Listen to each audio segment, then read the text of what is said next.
From old wives' tales to fairy stories, folk tales have been at the very heart of human culture. The modern version of these stories are urban legends. Whether told around the campfire or whispered during a sleepover, the popularity of this genre cannot be disputed. Today, I'll bring you 5 urban legends from around the world. 1. This first story comes from Japan and features a pretty unique form of revenge. It's known as the manhole. There was once a girl called Mayumi. One day, when she was walking towards the school, she caught sight of another girl ahead of her on the street, wearing the same school uniform as her. The girl was her classmate, and was often the target of bullying in the class. Now, bullying could often get extreme in an all-girls school like Mayumi's. Sometimes her classmates just ignored the girl, and at other times they would do things like putting used sanitary items on the girl's desk. The teachers knew about the bullying, but pretended that they didn't see it. Mayumi had no particular feelings towards the girl, but she didn't dare to be the odd one out, and so bullied the girl along with the rest of the class. She remembered saying some pretty cruel things to the girl in the past. Mayumi got closer and noticed the girl was looking very happy, and somehow she kept jumping on the same spot. Mayumi was puzzled. The spot where she was jumping was a manhole. Why was she jumping like that, smiling like mad? 9, 9, 9, 9, the girl kept muttering while she jumped. "What are you doing?" Mayumi asked the girl, but the girl didn't answer, and just went on muttering, 9, 9, 9, 9. "Hey, don't you ignore me," Mayumi said with more heat in her voice. But still, the girl said nothing. Until that moment, Mayumi never despised the girl like the others did, but what with the girl enjoying herself and ignoring her completely, a sudden feeling of anger welled up in her. "Why the hell are you doing that?" she asked once again. But the girl went on jumping happily as before, as if she hadn't heard Mayumi's outburst.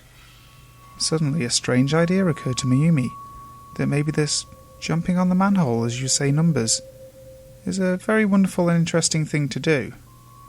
It was a stupid idea, Mayumi knew, but she felt confused about her feelings, and at the same time found herself wanting to make the girl stop what she was doing. Mayumi somehow couldn't accept that someone like her was enjoying herself in that way. "Move, I'll try that myself," Mayumi said, and pushing the girl away, stood on the manhole herself. Mayumi bent her knees before making a big jump. At the exact moment she launched herself into the air, the girl who had been pushed away, quickly, and using all her strength, removed the lid of the manhole. Mayumi fell right into it. The girl put the lid back on, and smiling with satisfaction, started jumping again. This time, muttering 10, 10, 10, 10. 2. Beijing, China is the setting for our next tale. The Midnight Bus. A young man was on his way home late one night. The streets were empty except for the occasional motorist, and the only one at the bus stop with him was an old man. The midnight bus arrived, and they boarded it without any fuss. The old man took a seat near the front of the bus, while the young man sat a couple of rows behind him. There were no other passengers on board. After a while, the bus stopped, and 2 new passengers climbed aboard and sat behind the driver's seat. Several minutes later, the old man suddenly stood up and confronted the young man. He looked angry and accused the young man of stealing his wallet. The young man was angry at being accused of something so preposterous. The argument became more heated until the old man angrily declared that both of them must get off the bus and settle their argument at the nearest police station. The young man at first did not want to go with the old man, but then relented just to settle the matter and prove his innocence. When they got off and the bus zoomed away, the young man was startled to see the old man was no longer angry. In fact, he looked relieved. When he asked the old man what it was all about, the old man answered, "I just saved both our lives." To which the young man responded with a confused, "Huh? Did you see the two passengers?"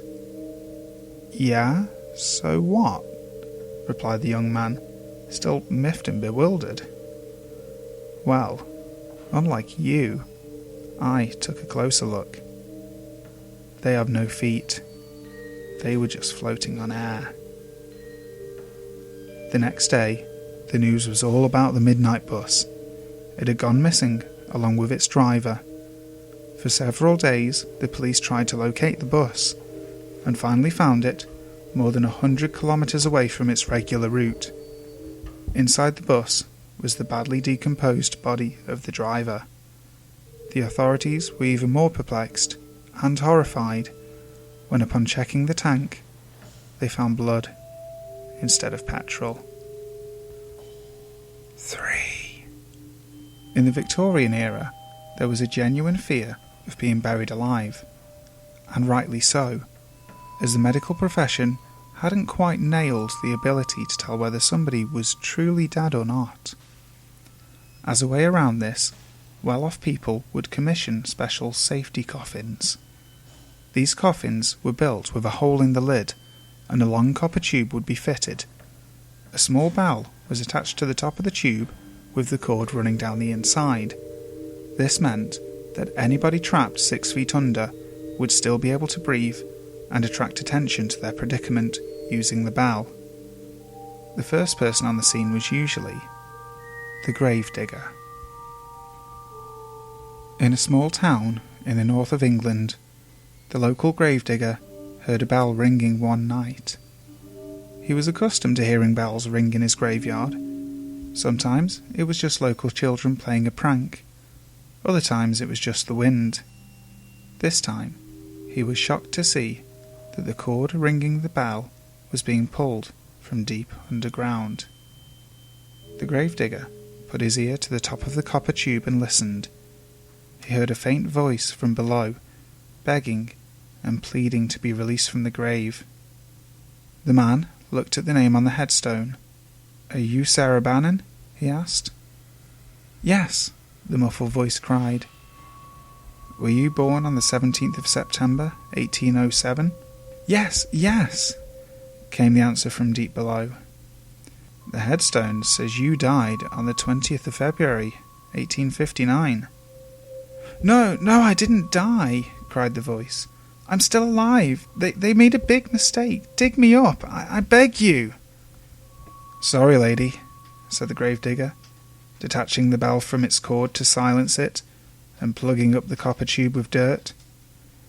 "This is August 1859. Whatever you are down there, you sure as hell ain't alive no more, and you sure as hell ain't coming back up." 4. Our next legend takes us across the Atlantic to Virginia, home of the Bunny Man. After the Civil War, Fairfax County, Virginia, became more populated, and eventually an insane asylum was built there. Now, nobody wanted to live near the asylum, and because of the public outrage, the institution was soon shut down. The administration transferred the patients, and in 1904 the process was completed. During the transfer, some of the patients escaped and hid in the surrounding woods and forest. These individuals were lost, delusional, and dangerous. Most of them were found, except Marcus Lawster and Douglas Griffin. The local authorities found a trail they believed belonged to them, littered with half-eaten, mutilated bunny rabbits. The trail led deep into the woods to a tunnel bridge, crossing a wide creek. There, they found Marcus hanging from the tunnel entrance. There was a note attached to his foot, that said, "You'll never find me, no matter how hard you try."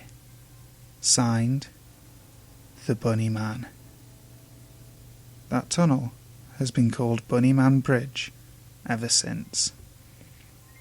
Local legend says that if you walk all the way down the tunnel at around midnight, the Bunny Man will grab you and hang you from the entrance of the bridge, just like he did to Marcus Lorster. Strange deaths and phenomena have been connected to the Bunny Man Bridge. There was a young man from Clifton, Virginia, who came upon the bridge while travelling. Later, he killed his parents and dragged their bodies into the woods to hang them from the bridge and then kill himself. In 1943, 3 teenagers, 2 men and a young woman, were at the Bunny Man Bridge for Halloween night. The 3 youths were later found dead, hung from the bridge, with their bodies slashed open, all with notes attached to their feet saying the same thing: "You'll never catch the Bunny Man." 5. Finally, we come to one of my favourite urban legends, the Green Man. Among Pittsburgh natives, the story of the spectral Green Man is a staple of local lore. On the outskirts of Pittsburgh, near where Piney Fork empties into Peters Creek, there's an old, neglected railroad tunnel covered in graffiti and filled with road salt. It was built in 1924 as the Piney Fork Tunnel to service coal mines along the Pennsylvania Railroad's Peter Creek branch. Abandoned since 1962, the locals have given it another name. To many people, this is the Green Man Tunnel.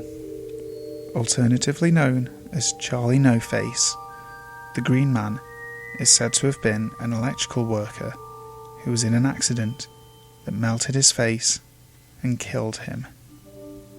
His ghost has subsequently been seen near the site of the accident, which is thought to have occurred in the Green Man Tunnel.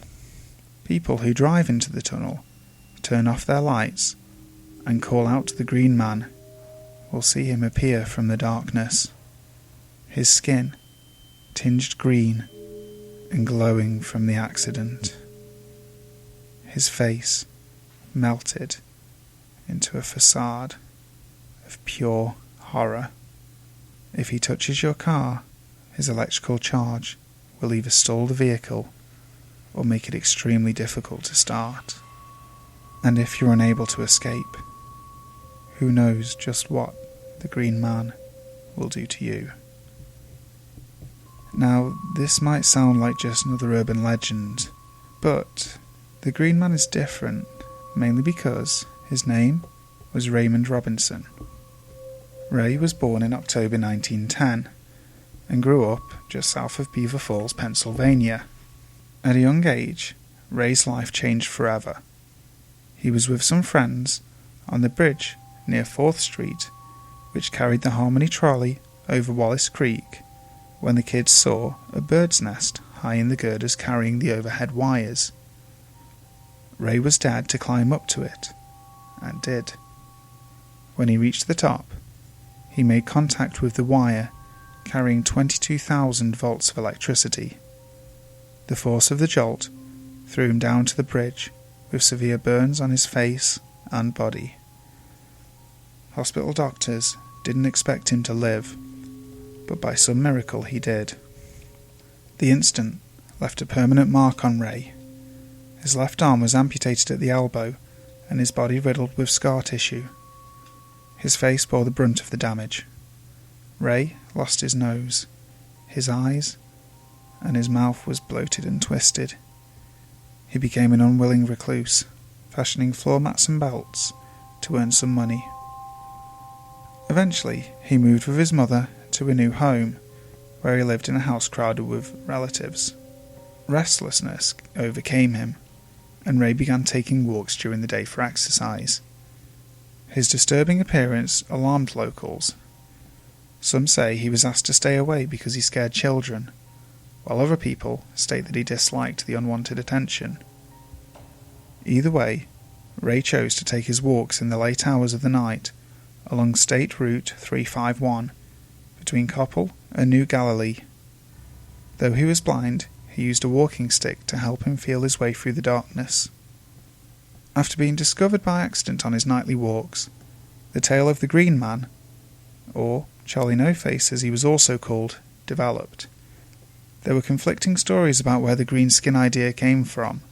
Some accounts say he always wore his favourite green plaid shirt, or other green clothes that reflected the colour onto his pale skin, while others say his skin was a pale shade of green. Either way, it became a popular local pastime to head out to Route 351 and look for Ray. Those who weren't too terrified to stop would chat with Ray over a smoke, and he even posed for pictures, often in exchange for beer or cigarettes.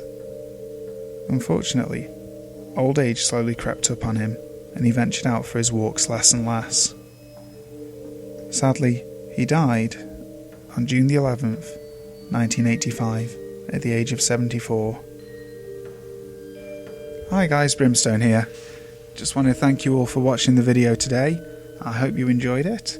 Urban Legends was something that's been suggested to me by a couple of people on the channel, and is something that really interests me. I thought I had to give it a go.